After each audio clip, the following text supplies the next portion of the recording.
दिल तोड़ डाली हमार चीता जला दी है कपड़ा अपन दुपट्टा ना रखिए अगर कोई पूछ तो आंख बंद करके रघुनंदन की मोहब्बत बता दी कि ये दिल बनैलो हो भगवान कल चल जइतै हमारा जान कि ये दिल बनैलो हो भगवान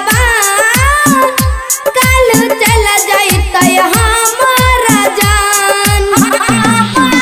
मांग मदकनी सनुरा पड़तै बैठ के उठोली में जइतै तखने निकलतै परान भगवान के दिल बनैलो हो भगवान कल चल जइतै हमारा जान कल चल जइतै सिंगिंग बाय रघुनंदन चौधरी चल जइतै हमारा जान कंचन राज हाजीपुर रिकॉर्डिंग बाय सफलता रिकॉर्डिंग स्टूडियो मोरागा ये दिल बनैलो हो भगवान कल चल जइतै हमारा जान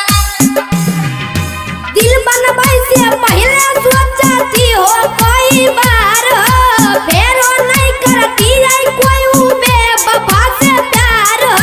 बेवफा से प्यार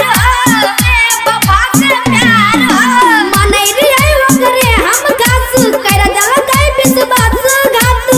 बोला ने केहन कैलो काम भगवान के दिल बनैलो हो भगवान कल चल जइतै हमारा जान कल चल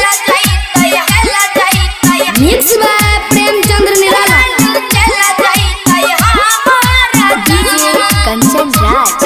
रिकॉर्डिंग बाय सफलता रिकॉर्डिंग स्टूडियो मोरागा ये दिल बनैलो हो भगवान कल चल जइतै हमारा जान बचपन से करैली है वो करे से प्यार एलै जवान कर देलकै हमारा इनकार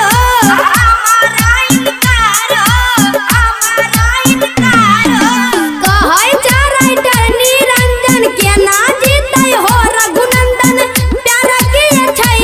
बदनाम